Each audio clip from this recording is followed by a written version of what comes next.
Humans have always strived to build extraordinary projects. Thousands of years ago, it used to be incredible structures like the pyramids, and in the 21st century, it became super tall skyscrapers.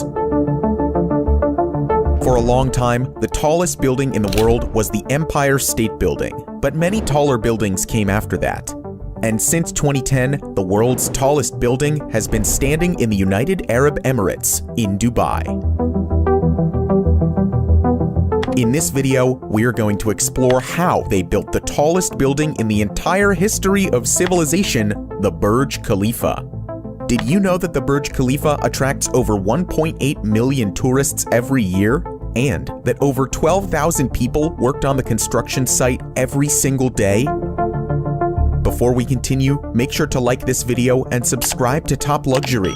Let us know in the comments below if you have already visited the Burj Khalifa. With a height of 828 meters, the gigantic Burj Khalifa breaks so many world records that it's hard to keep track. Tallest freestanding structure, highest observation deck, and tallest service elevator are just a few of them. It also has the highest residential apartment on the planet. The project started with an idea developed by Sheikh Mohammed bin Rashid Al Maktoum, which is a really long name, so I hope you're still with us. Ruler of Dubai, he wanted to make the city one of the top tourist destinations in the world. The idea was to make something so extraordinary as to go beyond anything ever made by humans before. Construction on this truly extraordinary project started in 2004. 6 years and $1.5 billion later, the skyscraper opened to the public in 2010. After the concern about its debts, Dubai once again has something to celebrate. Tonight was a finale for a building that began 6 years ago. The construction cost of the Burj Khalifa is actually pretty low when compared to other tall buildings in the world. To give you an idea, New York City's One World Trade Center cost $3.9 billion. But no matter the budget, you can imagine building the tallest skyscraper in the world was no easy task. Even just planning it required extremely complex thinking and challenged the architects. One of the biggest challenges was the wind. When building a skyscraper that is as tall as a mountain, wind quickly becomes a serious problem. To understand wind behavior and the stress it could have on the building, the engineers conducted over 40 wind tunnel tests. In the end, they decided on a Y-shaped base with 3 main elements surrounding a strong central core.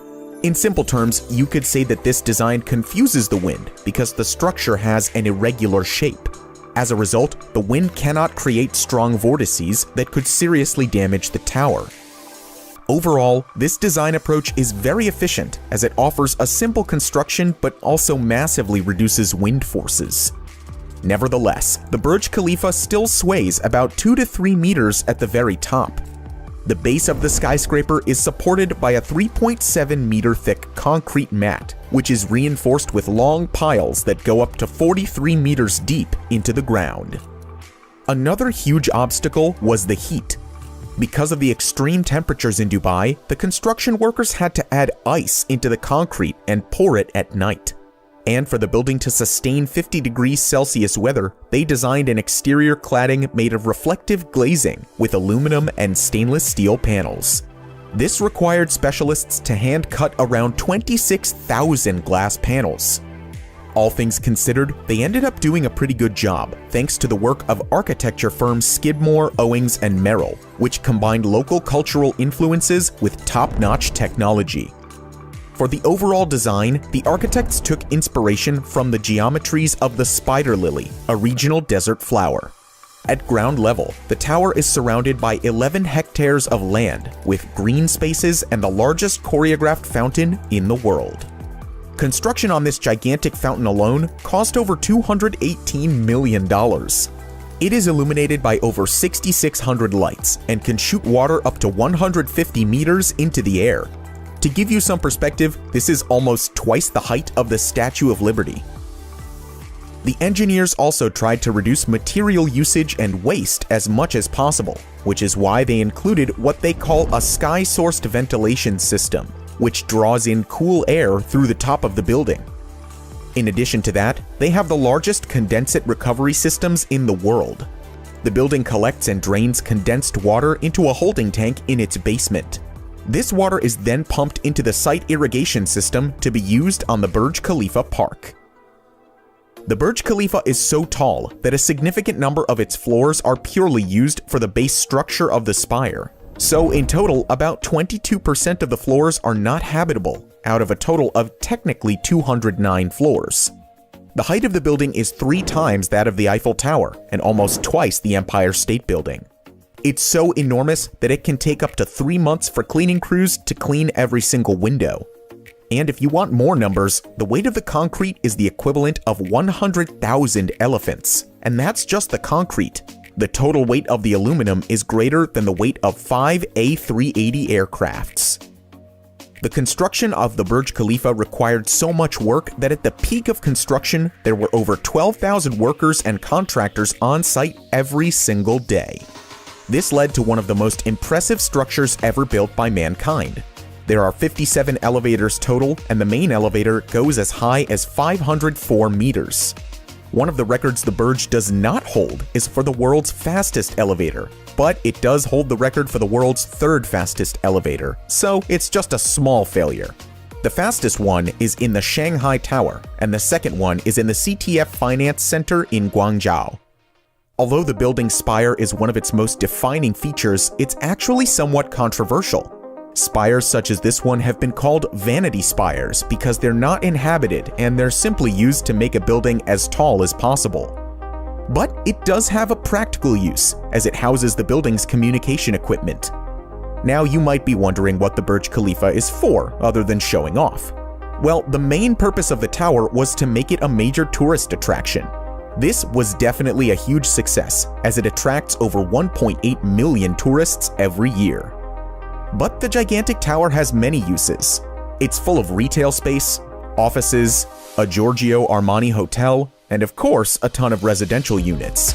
Among those are 900 luxury residences, going from studios to a giant 5-bedroom penthouse. And residents get access to a great number of facilities, such as a gym, a library, and meeting spaces. In addition to that, they also have a cigar club, a gourmet market, jacuzzis, and indoor and outdoor pools.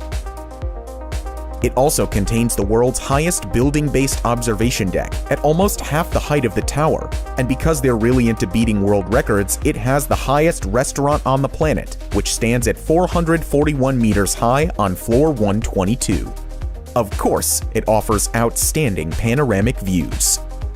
They also make sure to use the building for as many cool purposes as possible, which is why it offers one of the world's most impressive fireworks shows in the world on New Year's Eve.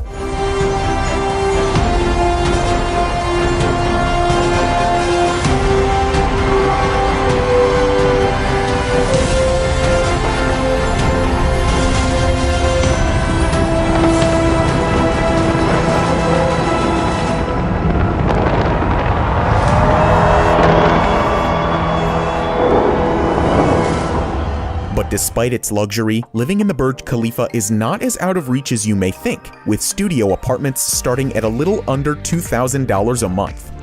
When it comes to buying, a 1-bedroom apartment will cost you a bit over $1 million. After the completion of the Burj Khalifa, many people believed that it won't take much time until there will be an even taller skyscraper. Many countries like Saudi Arabia have attempted to build a higher skyscraper, like the Jeddah Tower. So far, however, the future of these projects is uncertain. The Burj Khalifa could go down in history as the world's tallest skyscraper humanity has ever built. What's your opinion of the Burj Khalifa, the world's tallest skyscraper? Is it worth all the tourist attention, or are you better flying off to Paris to see the Louvre? Let us know what you think in the comments below. If you enjoyed this video, make sure to hit the like button and subscribe to Top Luxury. Thank you for watching, and we'll see you in the next video.